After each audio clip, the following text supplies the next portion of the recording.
Hello, welcome to doctor NYR YouTube channel. आज का जो वीडियो है वो है mechanism of water soluble hormone action.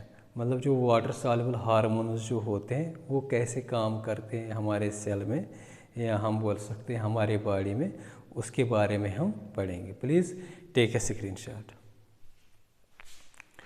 ये जो वाटर सॉल्युबल हार्मोन्स जो होते हैं ये ऐसे हार्मोन्स होते हैं जो सॉल्युबल होते हैं वाटर में। तो इसमें जो हार्मोन्स आते हैं वो आते हैं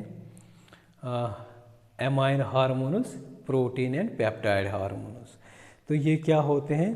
तो ये लिपिड जो होता है, हमारा जो प्लाज्मा मेम्ब्रेन जो होता है हमारे सेल का, तो उसमें क्या होता है, वो लिपिड का बना होता है, लिपिड बाइलेयर का बना होता है। तो उसमें जो ये वाटर सॉल्युबल हार्मोन्स जो होते हैं वो डिफ्यूज़ नहीं होते हैं, क्योंकि ये वाटर में ही सॉल्युबल होते हैं। तो फिर ये क्या करते हैं, ये हार्मोन ये बाइंड हो जाते हैं। जैसे हमने पढ़ा था लिपिड सॉल्युबल हार्मोन जो होते हैं वो सेल के अंदर, मतलब उनकी एक्शन होती है सेल के अंदर, वो उनके रिसेप्टर्स होते हैं।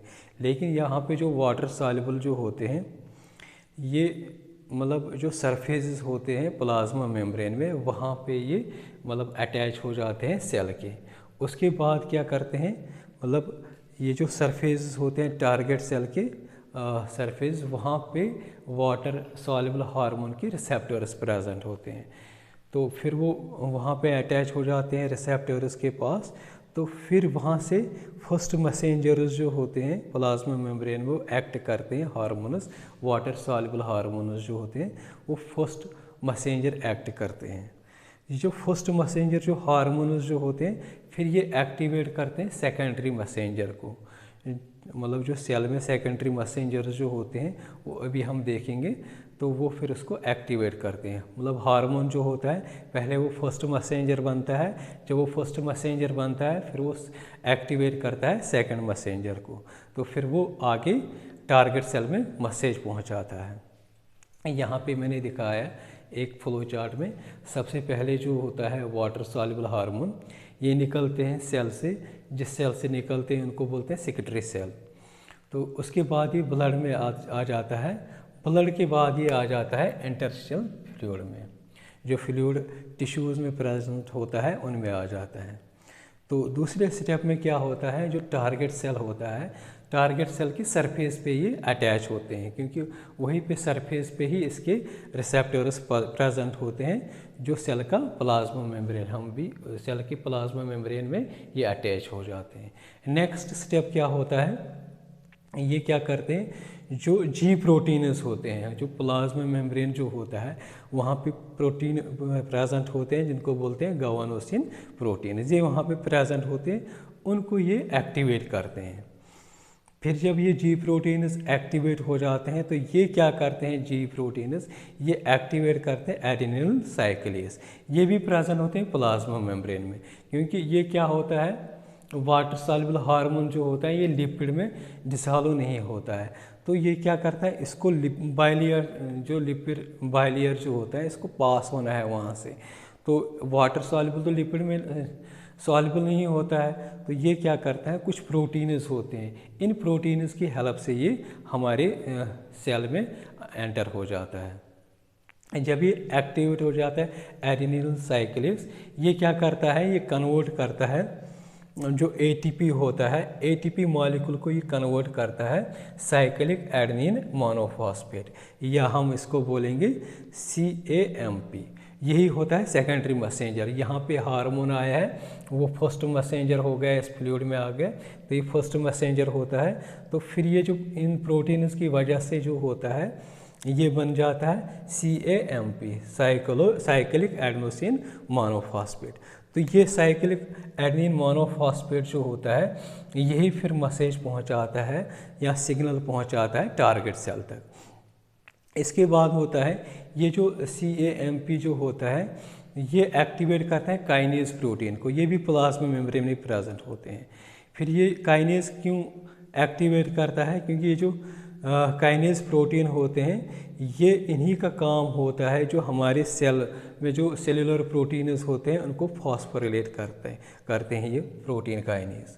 इसके बाद जब ये सेलुलर प्रोटीन्स जो होते हैं जब फॉस्फोरिलेट हो जाते हैं, फिर वो फॉस्फोरिलेटेड प्रोटीन्स जो होते हैं वो हमारी फिजियोलॉजिकल रिस्पॉन्स दिखाते हैं या कुछ इफ़ेक्ट दिखाते हैं हार्मोन्स।